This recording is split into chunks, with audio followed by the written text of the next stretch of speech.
Hi, I'm Dr. Stan Steindl, and welcome back to Compassion in a T-shirt. First off, a quick shout out.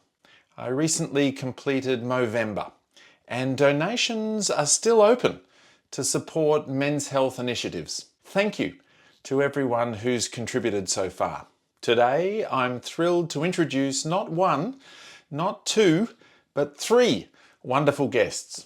Joining me are Dr. David Rosengren, Dr. Lynne Johnston, and Dr. Charli Hilton, world-class experts in motivational interviewing.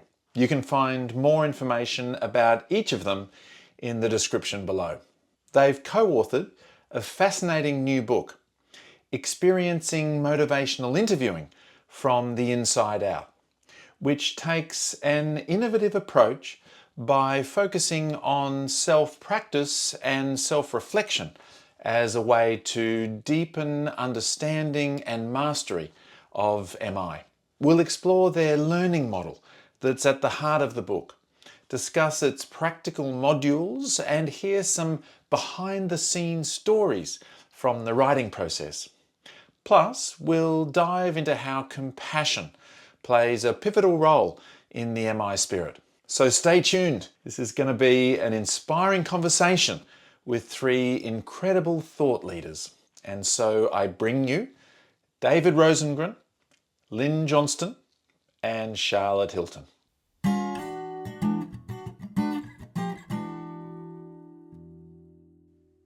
All right.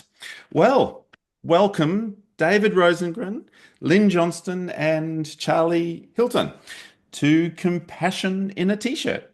Thank you. Happy to be here. Thank you. It's fun because you're all at the end of your day and in winter, whereas I'm at the very beginning of the day, and it's getting really hot here in Australia. Thanks for coming on to talk about your new book, Motivational Interviewing from the Inside Out. David, I wondered if we could start with you, just because I know there's the Inside Out series, and could you just sort of tell us a bit about what Inside Out, I guess, really means? Yeah, well, be curious to hear Lynne and Charli's response to this, but at its most basic, what we typically do in terms of learning is focus on us as the practitioner and developing skills and kind of concepts and things like that that we use. And the inside out part of this really flips that around and says, what's it like to receive these things in a meaningful circumstance where we're working on something that matters to ourselves? And then how can the experience of receiving these things influence our understanding about how things work, what helps, what doesn't help, and how can I bring that into the treatment process or the process that I have with whomever I'm working with. So that's at its most basic what it is. I'll stop there and let Lynne and Charli kind of hop in and see what they might add. Yeah, I mean, I all I would add to that is I sort of first came across this when I was at Newcastle doing my doctoral training in clinical, and I came across James Bennett Levy's sort of precursor to the SPSR work, which was on kind of declarative and procedural knowledge systems and how do therapists develop skills.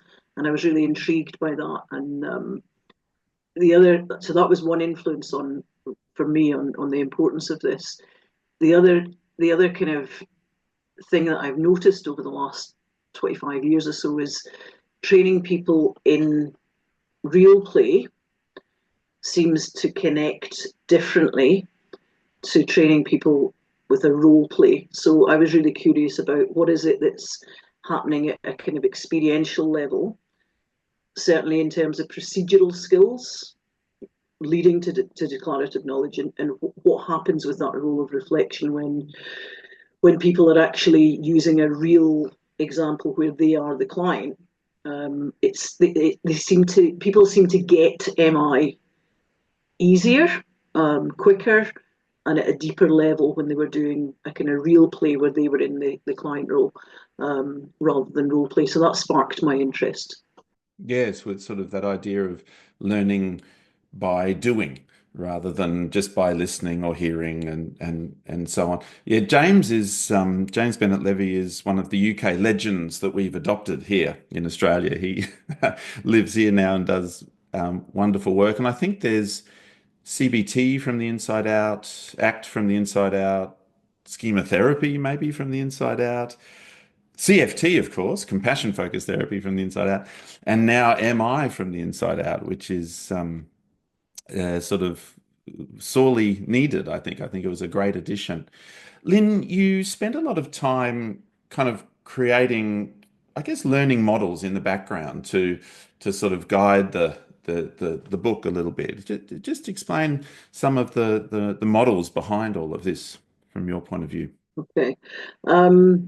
Yeah, they're not models that I have developed. I've kind of utilized and borrowed and read lots of different models, and I think what we've tried to do as a team is to kind of think about how we can embed a learning model across the book overall, but really to give us a structure within each of the modules. So there's 22 modules, and within each of these, we've followed a kind of predictable pattern, a predictable and hopefully helpful pattern of starting with the kind of why. Why is this concept important? To kind of connect the reader with a wee story, and then think about the what in terms of the ingredients, and then get into the kind of how. How do you do this? How do you apply it? And then the what if, the implications in terms of how might I apply that to supervision, for example, or other contexts. So we've kind of tried to use a learning model based on a kind of Cobb model or a format model to think about the why, the what, the how, and the what if as a scaffold, as a kind of Vygotsky scaffold, as the reader is going through the book overall, but then within each of the chapters, so or the modules rather. And within the first, I think it's in chapter 3, I think we've kind of explained the learning model to make that quite explicit to the reader, so that they know why it's in there, and then they can recognise it as they walk through the modules that follow. And really, it's just it comes from kind of different learning theories in terms of we're all different in terms of how we process information and how we perceive information, and we all process and perceive, but we might do it in slightly different ways and preferred styles. So we've kind of made that explicit in a chapter, and then we've followed it throughout the modules. Yes, there's the why, which is sort of the meaning behind it, to sort of engage people and sort of get them involved. There's the what, which is more the information sharing, I guess, or the key concepts. There's the how, which is kind of some of the skills and so on. Charli, there's the what if, which I really appreciated actually, because I often find when running workshops, it's about trying to think, how might this approach be used in your area of work, for example, or how might it be adapted? Could you just elaborate a little bit on the what if piece of the learning model? Yeah, it's probably helpful for anybody that might be listening to this who facilitates MI training, not just to think about the what if, but to maybe reflect on how some of the content of MI training tends to follow either implicitly or explicitly that format of, you know, why would I even want to integrate MI into my practice? And we know that MI is developed beyond sort of traditional therapy into things that are much more broad now. So something that we were really keen on was to think about how we can reach quite a broad audience in that way. You know, why MI? Why not something else? How might it help my practice? What is it? How do I go about doing it? And then, as you've asked, the what if is the broad implications, which typically we might see coming out of training events that we run, where folks are usually quite energized. They understand what this thing is and a little bit around how to do it. We're wanting to avoid that kind of just one-stop training and then sort of ends there, which is one of the main sort of focus of the book, actually, to try and almost fill that gap between, well, what now? So not just what if, but what now after my 2 sort of 3-day introductory training. But what if usually covers things like, well, what if, and I'm sure we hear this a lot of facilitators of MI, you know, what if I was to sort of pay more attention to what I'm putting in between the space between me and my young child, who I can have quite challenging conversations with. What if I was to pay attention to maybe asking many more open questions and reflecting back what my son or daughter says to me, such that I might even improve my relationship with them? Because I came to this training thinking, this should help my practice. This is going to help the people that I work with through change and growth. But actually, what if I was to think about integrating this into the conversations I have with staff members at work? What if I was to run our staff meetings in a very MI consistent way? So you might see sort of some of those prompts and considerations coming out in the book around, well, what if we were to sort of integrate MI into other areas of our lives and practice?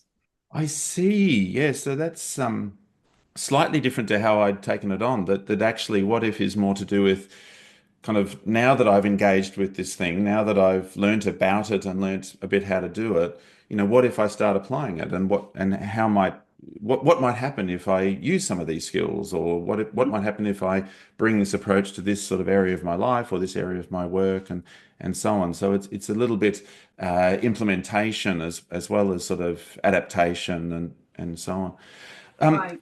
David, Lynne mentioned the 22 modules. How is the actual book then structured in terms of those modules? Oh, wait, we're supposed to have a structure to the book? Nobody told me that, Stan. Seemed Yeah. clear to me. Yeah, just threw it all together and put it in, and they'll figure it out as we go. Now, the way the book is structured, the first 6 chapters kind of provide this introduction to what is SPSR, what are some of the models that underlie MI, what is MI, what's it look like if I'm doing this process as a practitioner, what does it look like if I want to facilitate this, and then a little bit about traveling companions. So those are all different elements that happen at the front end. And then we move into the modules, and the modules are actually the point at which we go through this self-practice, self-reflection process. And it's an interesting challenge. We kind of followed what you might do in an MI training, or you think about the 8 tasks or 9 tasks, depending on who's counting, of learning MI. Thinking about, like, what does the MI spirit look like, and how do we think about those different elements sort of separated and together? What do the 4 tasks of MI look like using the new language from MI4? And then starting to move into some of the large skill areas. So we introduced some ideas like opening possibility, which is a module name, and it has to do with really engagement, part of, thinking about that's what we do with engagement. It's not just about creating a safe environment, it's how do we open those things up. And so then it's really thinking, once we've got the general area, like, how do we go about enacting that in a self-practice circumstance? And that's really kind of the interesting, fun, creative part about all of this. And of course, you all who go to use the book will decide how well we accomplished or didn't accomplish all of that. But it was really an interesting process. And I know you're going to ask us about the reflection pieces as we go along here, but that ends up being a really interesting element then about how do you not just come up with a practice activity that's going to catch an essence of this thing, but then how do you really draw out the gold that's there and help people to deepen and enrich in that experience, and then bring that forward across what Bennett Levy likes to call the reflective bridge from personal self to practitioner self, and really bring that into the work that you do. So big picture is modules kind of follow a training. Not exactly. Labels will look a little bit different than folks who've done some other MI work before, but I think there'll be a logic that becomes apparent as people move through that kind of follows the 4 tasks, but not exactly. So Lynne, can you sort of flesh out what David was saying about the self-practice, self-reflection piece? Like for a learner who's reading the book, and they might be wondering, what would this actually be like in practice? What sorts of steps might you take them through to help, in one of the modules, say, or something like that? Yeah, I'll try. I mean, I think, as David said, there's 22 different modules. So it starts off with the why bit at the beginning. Why is this of relevance. Why is this important? It then goes into the kind of ingredients of, so if it was something like, I don't know, complex affirmations or complex reflections, there's chapters on each of these different areas, open questions, engagement, etc. And then what we do is we've got, I think one of the things that's really useful actually is there's 3 sort of travelling companions that are at different developmental kind of stages, I guess, in their career. So they've got somebody at the beginning, somebody at the middle, and somebody towards the end of their career. That again are there as a kind of scaffolding. So there's some sort of case examples that are weaved through each of the modules. And then what we're asking the person to do is to sort of read it, to apply that to their own example of a real play that they're bringing to study. And then we, in the end of kind of each chapter, there's a process of reflective questions where we're trying to get the person to, I guess, observe the experience to start off with, and then clarify the experience, implications of the experience for practice, and implications of how they see themselves as a person. And then we've got various questions that kind of move from, okay, what was that like from an experiential point of view, from a personal self position, and then this idea of crossing what we call the bridge over to the practitioner self, and then you've got questions that are specifically looking at the implications for you now as a practitioner. How did that experience feel? We do a lot of work where we're looking at it kind of starting with the body. Where do you feel it in your body?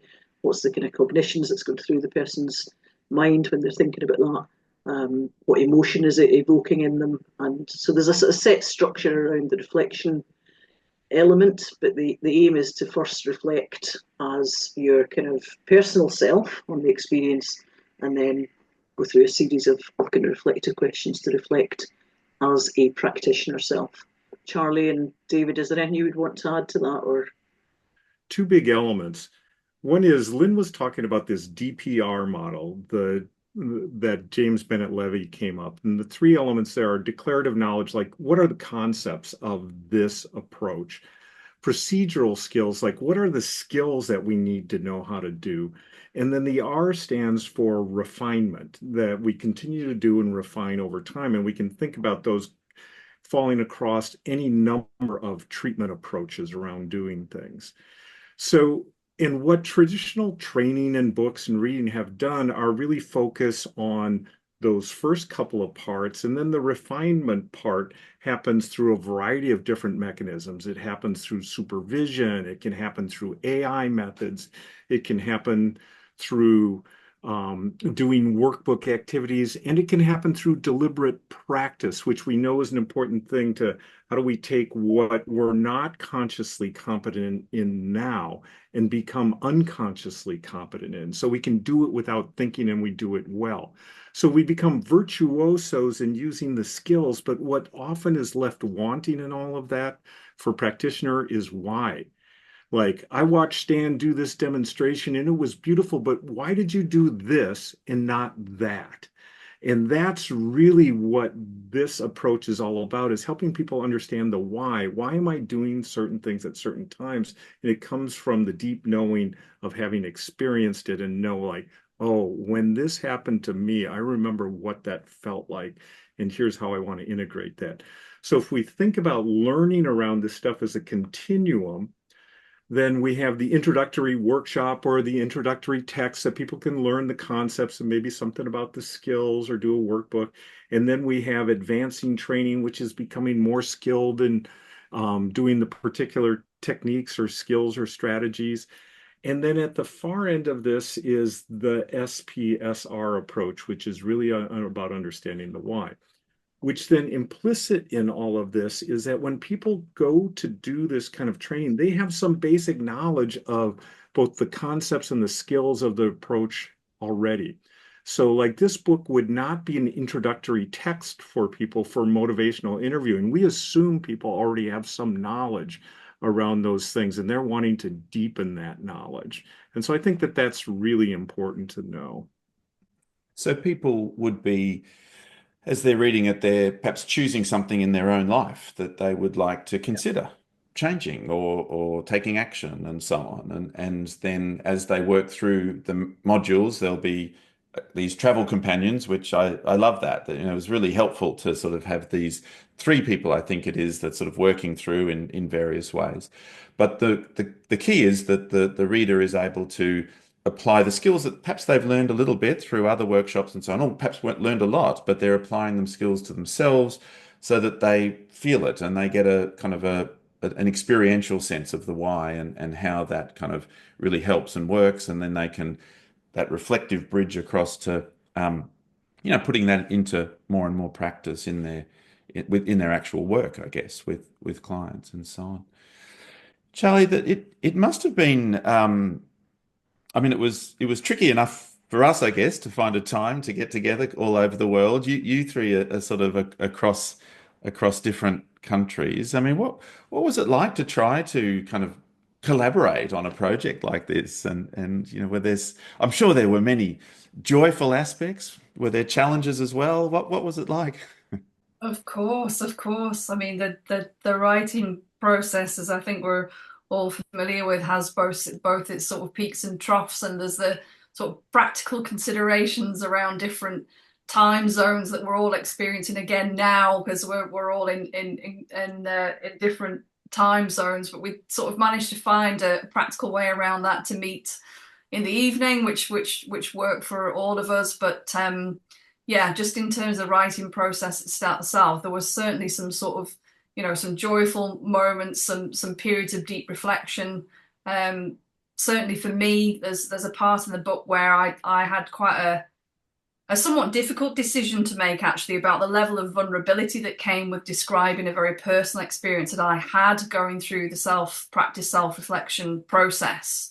And what that meant in terms of deepening my own understanding of MI, what it meant for me, and how I went through that process of having a sort of personal felt experience of receiving what was actually an incredibly powerful, complex, reflective listening statement in response to a dilemma I had around whether I should buy my first home or not, and decided to sort of put this in the book. And it was that was tricky, but also joyful, because reading over the final proofs and sort of seeing it being brought to life in another way, in addition to the modules, was quite nice to see, and yet tricky at first.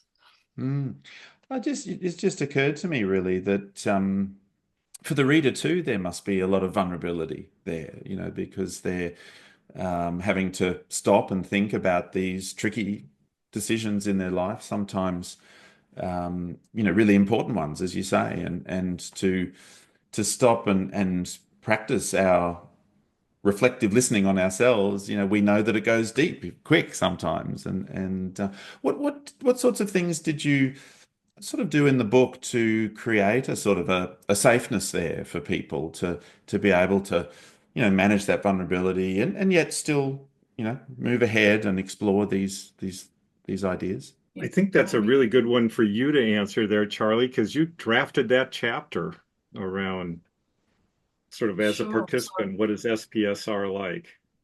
Sure. So a couple of things perhaps useful to know. One is that when we encourage the reader to think about something, and it's the golden thread that runs throughout the book, where we encourage people to think about a personal area of growth that we're then able to sort of apply through the different modules reflectively, and specifically adopt the SPSR approach to do that.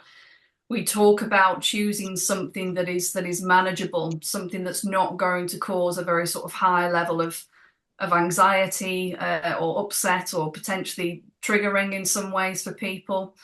And then we talk very much in the chapters where we describe how we might run SPSR if it's as part of a facilitated program, and some of the sort of safeguarding, safety netting, and creating psychological safety that's going to be needed for a skilled facilitator to be able to deliver SPSR successfully in that way. And there's some sort of specific guidance in those chapters that help people understand how you might go about doing that. But for me, sort of little nuances as well. And David really helped me to think about this, I think, in a way that I hadn't actually considered before, in that how the language is very collective. You know, it's around we are going to, not you. We are, you know, and sometimes we have this experience, and sometimes this can be something that happens to us.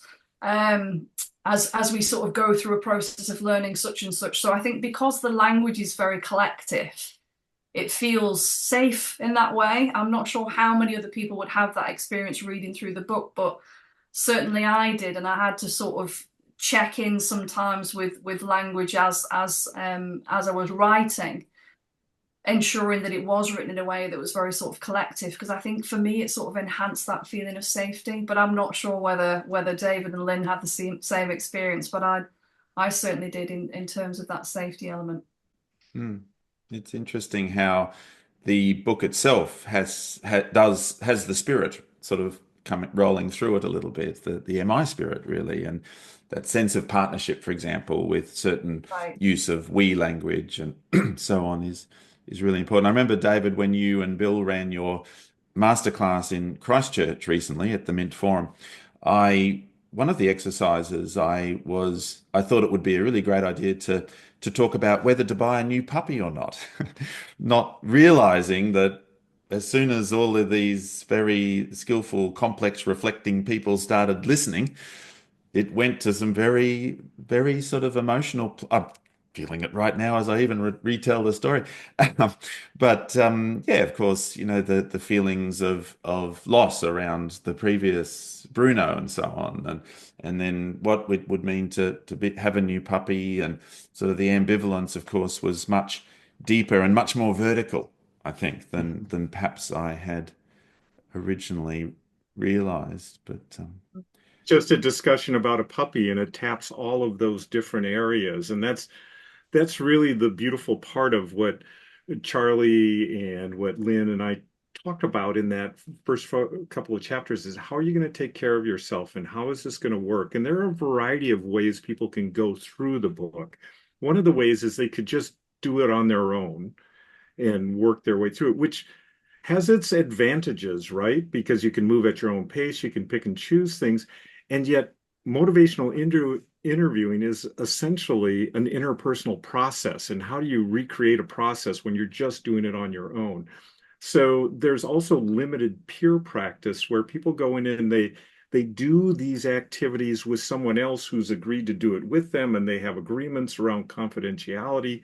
And then they do this work together and create this sort of safe environment, recognizing that things are going to happen, that it's not just about the puppy, it's about the loss, and it's about what it meant in all of those other things. And how can you create structures to feel safe around those things? And then there's a third level around all of this where people can not only do their personal reflecting, but then share this in a format, a group or a group blog or something like that, where they focus on the process reflections about what was it like to talk about something that was really important, and find it tap different areas, and you reflect on the process, but not the content of what you were talking about. So you can not only deepen your understanding, but the other group members have theirs deepened as well.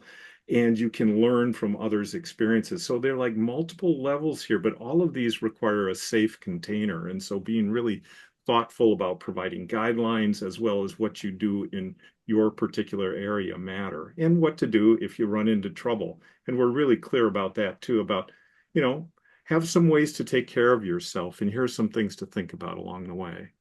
Lynne, actually, just a sort of a specific thought that's come to mind. How does empathy look in a self-practice way? Like, because I've often thought about this from my sort of compassion-focused therapy point of view, and empathy as a competency in compassion, say, and so when it comes to self-compassion, we're trying to sort of empathize with ourselves. Yeah, could you sort of tell us a bit about, you know, how empathy might be practiced in that self-practice, self-reflection way? Yeah, I mean, I think just picking up on what David has said, I think some of these approaches, working through a workbook on your own, I think certain modules are probably easier than others to do that with. I think doing that with obviously doing it with a skilled, peer practice. So there's certain ones that we've kind of suggested might lend themselves more to a paired practice situation, and I think the kind of accurate empathy is certainly one that we had suggested that. In fact, actually, I do, give a shout out to a guy that a very good student at the moment, Dr. Matthew Hall, is actually doing his full doctorate at Glasgow University on SPSR and accurate empathy. So in a sense, I want to kind of say, can you ask me that question in about 18 months' time, and I'll be able to to give you a much more extensive example of that. But Yes. I think personally that doing that as a practice peer is probably easier. And we had I remember we had quite a long discussion, David, about that, didn't we, in terms of that particular, I can't remember which module it is. I think is it module 9 or 13, I think is the affirmation one, so it might be module 9. Where I think it's probably easier to do that in a practice pair, working through the workbook on your own. There's other modules that are maybe easier to do on your own. I was just going to add that what you might find of interest, just from a sort of compassion specific perspective, is that module 5 specifically addresses compassion, and one of the activities that we almost creatively, I guess, invite the reader to do is to conduct a self-compassion, loving kindness meditation, albeit a brief one, which I think any sort of practitioner of sort of meditation and Buddhist sort of traditional approaches, loving kindness meditation, will already be familiar with. And for me, as we're sort of reflecting on the content of that sort of module in particular, was thinking, well, not only does this invite people again to have that felt experience to then be able to transfer into their practice, but perhaps also has the added value of a very sort of practical approach to looking after self too, and hopefully sort of, enhancing that sort of feeling of compassion for self, others, and also maybe the ability to receive compassion. Because what we know is, and Lynne and I have talked about this at length actually, people that work in the helping profession tend to have very high levels of empathy and compassion, and we're usually terrible at looking after ourselves. So who knows, maybe module 5 might help provide just a few moments for people that read this book to practice some loving kindness and thereby a little bit of self-compassion and looking after self. Yes, I was delighted to see that not only was Russell Colt's CFT from the Inside Out referenced, but the gifts of compassion made it in there, I think. So thank you, everyone, for mentioning that particular book. Yes, I of course went straight to the compassion, sort of module and checked it out, and was very interested to see that I really liked the way that, I guess, empathy and compassion were discussed there a little bit, if I remember rightly, and sort of differentiated to a degree, and also the use of loving kindness as kind of the practical exercise or experiential way in to that. Because obviously I'm particularly curious about how one might bring compassion cultivation into MI training and sort of doing all of that. So the other thing I noticed, and this came up at the forum as well, was when you were discussing the spirit, you've got partnership, acceptance, compassion, and envisioning rather than empowerment, I think. Is that right? Or does empowerment still appear in there? Well, tell us a bit, because you did mention right at the start, David, actually, that some of the words were slightly adjusted and changed. So envisioning, tell us about that module. Is it Lynne and Charli? Is it okay if I talk about that? Yeah, absolutely. Okay, so this is my little rebel piece. So, Charli and Lynne may or may not endorse this all the way. Empowerment is the term that Bill Miller and Steve Rolnick use in the latest edition of MI4. And so that's sort of the standard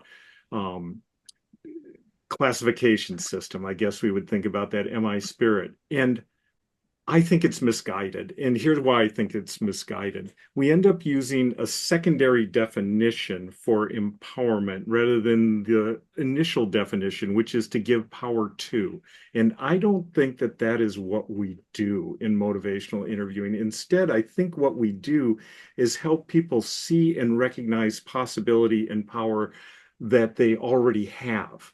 And to me, that's an envisioning process. And we may assist them actively in doing that by helping them to see that, but we're not creating those things. The power already exists there. The possibility exists there. Now, sometimes we may help them to see a whole new way of doing things that they had never considered before. So, but it's always consistent with what their values are and what their interest is and what their autonomy tells them. I want to go towards that because it matches my values and interests. So to my mind, envisioning is a much better term. The problem is the form of the word doesn't quite match the form of the other three words. And so, trying to figure out what is the correct term. Is it envisionment or envisioning? But I think that that idea of envision helps to capture all of that. I also think it taps into something that MI has been paying attention to more and more over the last 8 to 10 years, and that's hope. And I just think hope is such an essential element that we've underappreciated and undervalued. And envisioning clearly has that as an element that we have to hope for the possibility of something different, believe that we have some capacity for making that thing happen. And Bill's new book on hope is a beautiful little treatise on all the different facets of hope. And I think it fits very nicely with this idea of envisioning. So I'm planting my rebel flag and saying, Bill and Steve, I love you guys, but I think you got it wrong. I think it's envisioning. That does, I see what you mean, though. Possibility and power, I think you put side by side there a moment ago. And yeah, I see what you mean. It's not about giving them the power. It's about them identifying the possibilities that they can bring the power they already have to, or something like that, and doing so in a way that feels that also builds hope and confidence and a sense of this is possible, kind of a thing. I did interview Bill Miller about his book on hope and I think 8 facets of hope, and possibility, I think, was one of those facets that he really did talk about. How did you, Lynne and Charlie, go with this rebel flag that David planted? Well, I was quite happy as long as we had the why explained properly, why he was being a rebel, and we had quite a long discussion about it, and I found his argument very persuasive. So as long as the why and the what and the how was in there, it felt like a better, to me, it felt like a better fit. I had similar concerns around, it felt a bit kind of, I don't know, empowerment, that it almost felt a little bit fixing-y to me.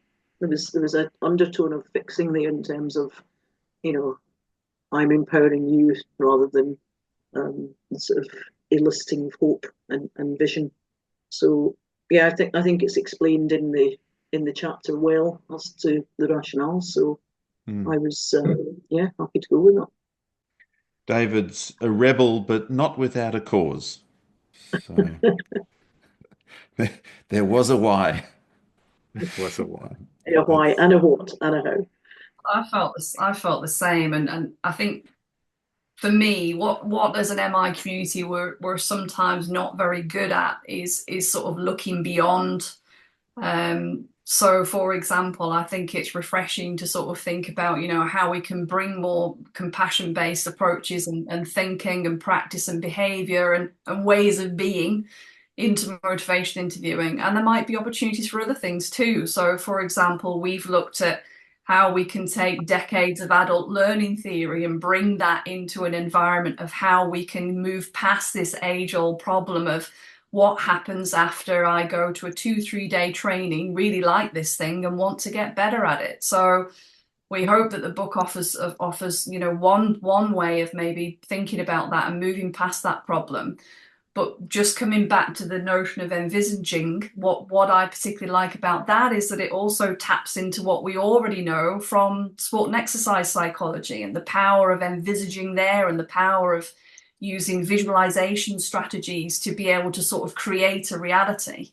And I'm really curious to think about what the opportunities are for those kind of strategies in particular when we might move into a planning process, for example, because my feeling is that MI is somewhat limited when we talk about what happens when we get to planning.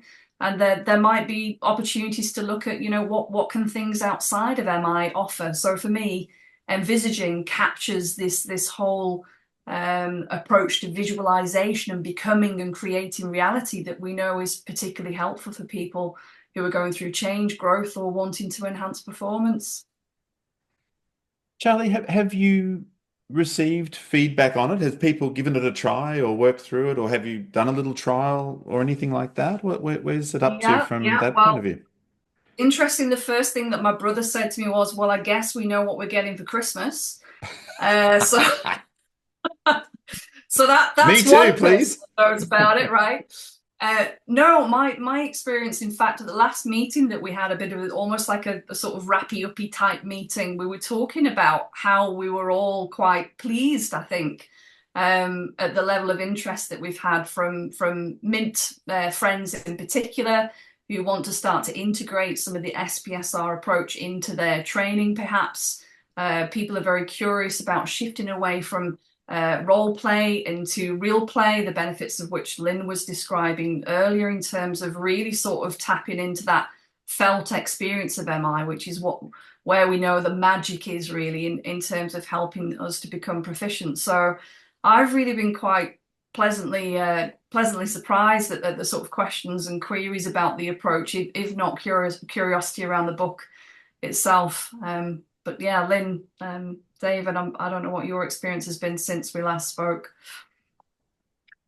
Yeah, I think we just had a UK and Ireland Mint meeting in Manchester last week? I think it was last week. It's all merging into one at the moment.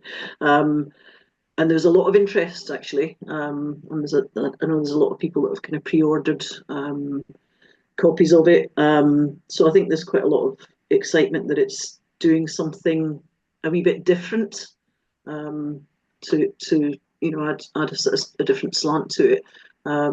So I think there is a lot of interest, and I hope it's helpful to people, in terms of ultimately, I hope it's helpful for trainers and practitioners. And we're not finished. I mean, there's at least 2 doctorates that are looking at this now in MI, and we want to do more kind of research on this. So there's some work coming out from Newcastle University.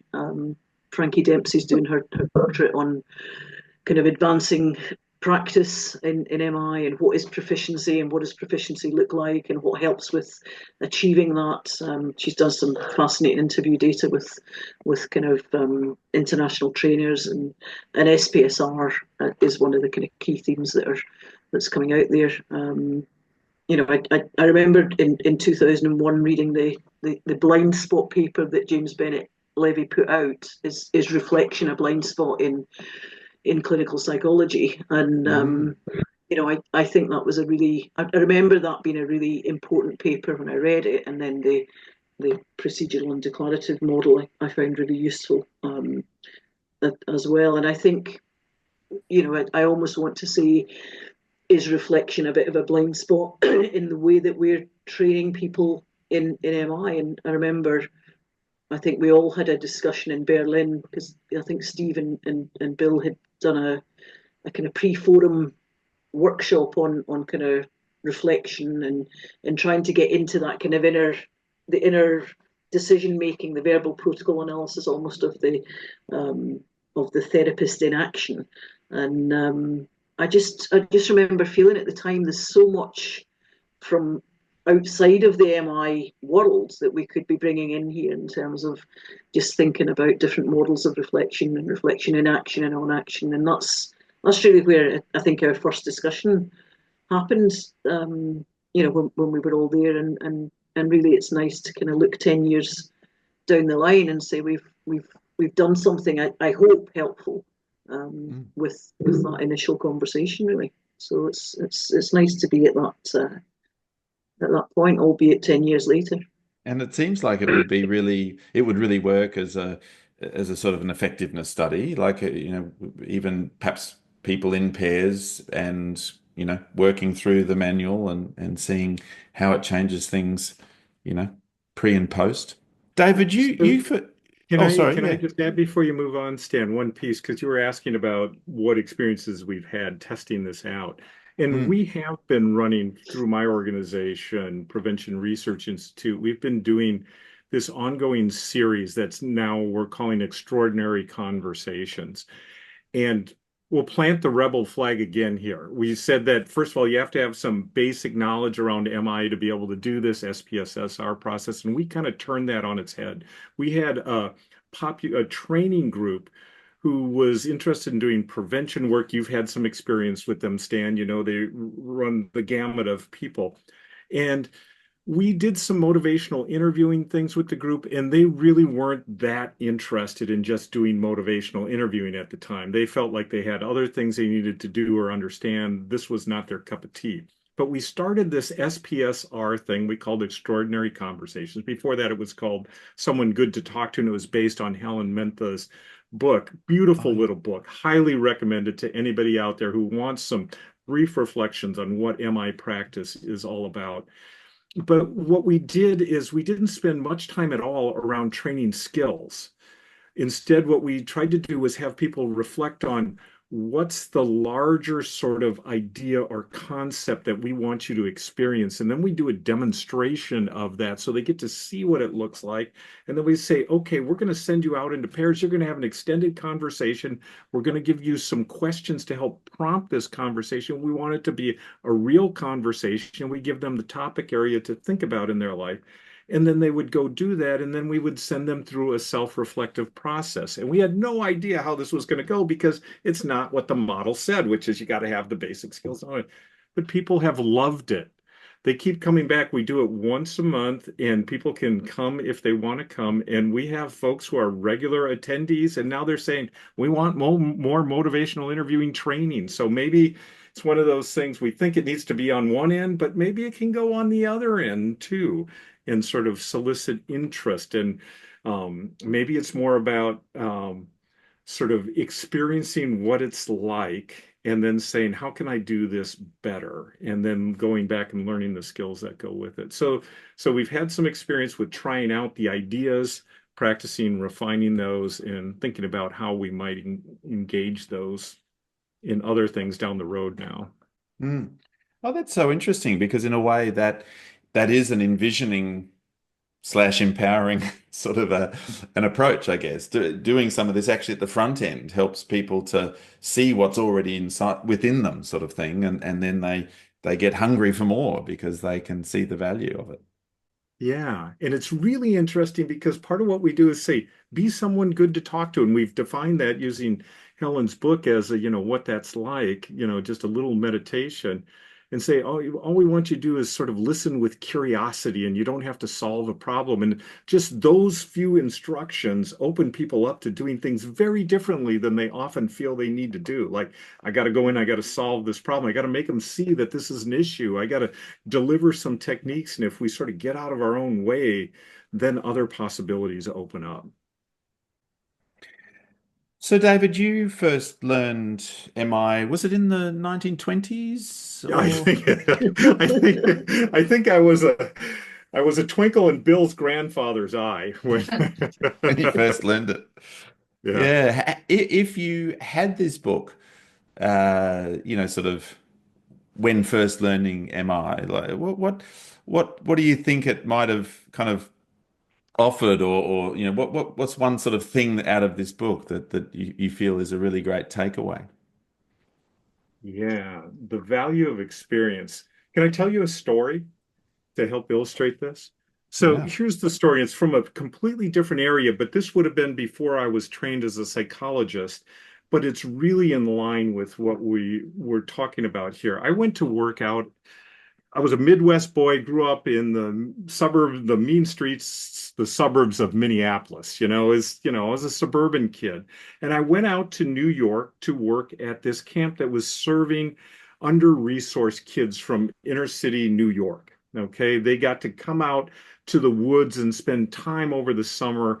And the camp director was this brilliant man who did all these different sorts of programs. And he said, one of the things that you need to do is understand what it's like to be in a circumstance where you don't really know the rules or the environment well at all. You may have some intellectual understandings. So he'd send us into the city for an urban experience, and he would take away all of our money, give us a hard-boiled egg, said, that's your food for today. Drop us off at like 6 a.m. in the morning. We're going to pick you up at 6 p.m. at the end of the day and we'd have a central meeting place. And now it's up to you to figure out how you're going to go visit some places in the city and find something to eat and find something to drink and, stay safe. Good luck. So it was a really urban experience around doing that because they wanted us to know what it was like to be out of our element around those things. And I had this beautiful, profound, frightening experience when I was doing this with our group. We were walking down some back street, and all of a sudden, a New York police officer on horseback comes riding by and goes by our small group of like 6 to 8 sort of teens, and I was my early 20s at the time. And one of the kids obviously said something to the police officer because he turned around with his horse and he took his horse back and he backed me into a wall with the horse's head. And he took out his billy club and essentially started poking me in the chest, trying to get me to react to him, at which point things were going to get really out of control. Right. And I had no idea what was going on. I was getting angry with this response. I didn't know why it was happening to me. And what I had was a profound experience of what is it like to feel powerless at the hands of a police officer in that circumstance? And what does it require of you to respond? So there was the whole just generally being out of your element. And then there was this experience, which is something that a lot of the young people we were serving were experiences with authority that didn't make sense to them. And it was this profound experience. People could have told me about that, but being backed up on that sidewalk with a horse in my chest and a billy club, knowing that if I reacted at all, that this was going to go really badly, I was likely to get hurt, and it was going to be blamed on me, whatever happened here. And I was a guy who had kind of a fiery temper at that point. And so it was, the fact that I was able to maintain some control was good for me.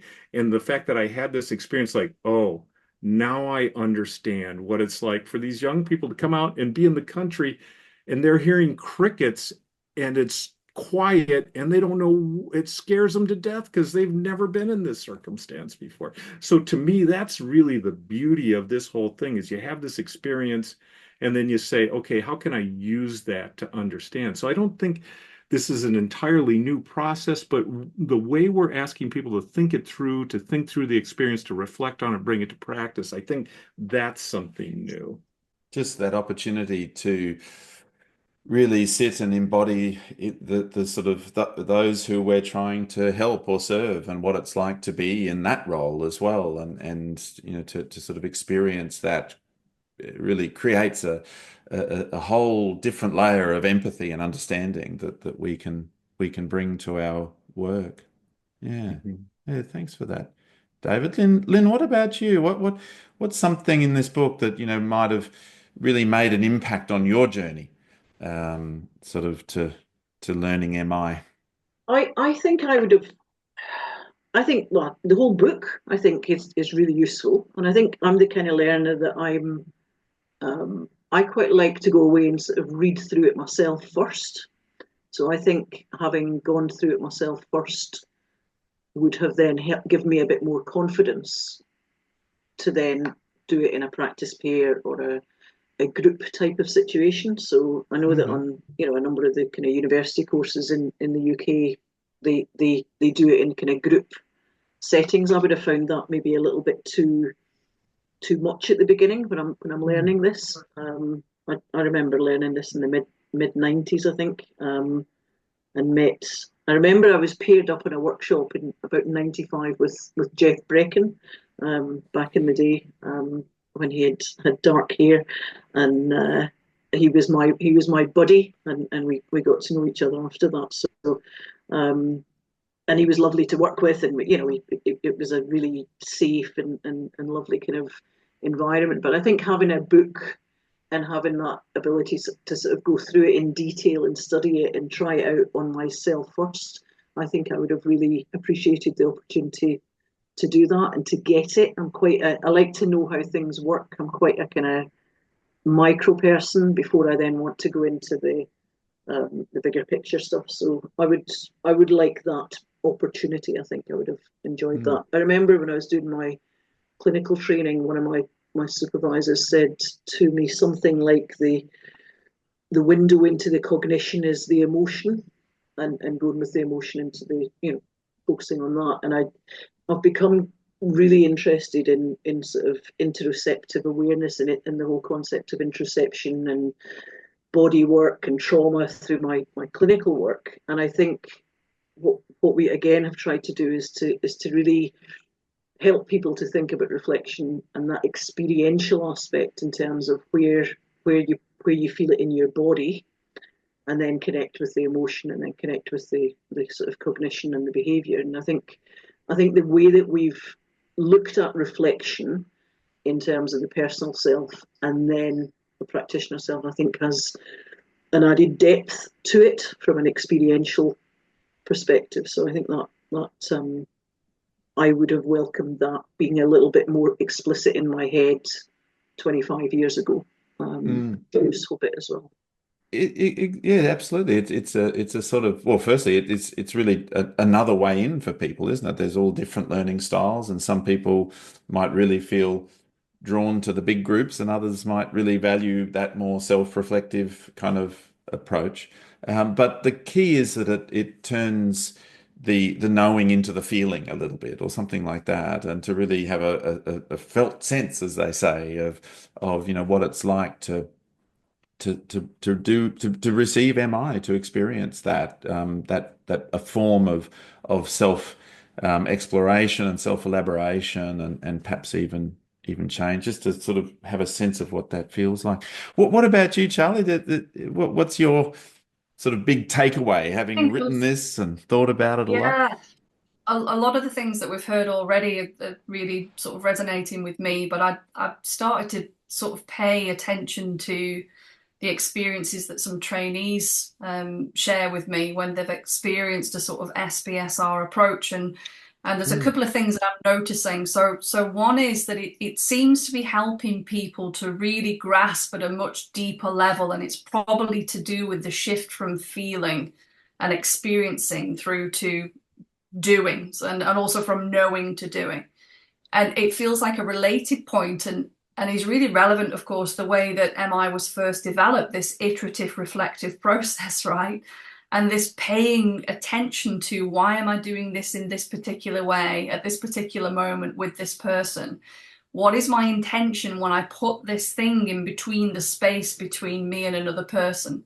What am I hoping to evoke? What am I inviting? So I think for me, one of the things that the book would have absolutely helped me with, I think in a similar way to what folks that attend my training are starting to tell me about, is a shift towards intentional practice, a deeper understanding of what it means to be intentional and why that's so important. And somewhat related to that, and I remember having a discussion with David and Lynne about this, and I don't think I articulated it very well at the time, but I was talking very much about the importance of almost having a personal relationship with MI. Not so much what I do, but who I am. I know that I identify with that, as many other MI practitioners do and Mint members do. And for me, I think a lot of the exercises that people are invited to experience in the book really help with that understanding of, what does my MI look like, feel like, sound like? What's my flavor? because it might not sound like Bill or Steve or David or Lynne or Teresa or anybody else. It might sound more like Charli, but I have confidence through my intentional practice that it's probably helpful MI. So I think in the messiness of, I want to be good at this following sort of 2-3 days training, one of the things that the book might have offered me are those things, having the confidence that my style of MI is probably good MI. It's okay, it's helpful, and it's probably helpful because I've been through a process that's helped me think about intentional practice. Yeah, that's really beautiful, Charlie. I can relate to that a lot, that idea of what MI is, my style of MI, and that's helpful too. It's not quite the same as Bill or Terry or Steve, but it can be helpful too. Well, David, Lynne, and Charlie, thank you so much for, well, firstly, congratulations. I was just noticing people walking past my window. Sorry about that. I got The distracted. crew is here. I think it might be the window cleaners. Actually, I'm staying at a friend's place, and so they have window cleaners. But yes, no, congratulations on this book. It really is great. I hope it's on my Christmas, under my Christmas tree as well, actually, to be honest. So well done on that front. And thank you very much for coming and speaking with me on Compassion in a T-shirt. Pleasure. Yeah, Thank you it for was great. inviting us. Yeah, thanks for having us, Stan. And we'll see what we can do about getting something under your tree. Thank you. Thank you very much.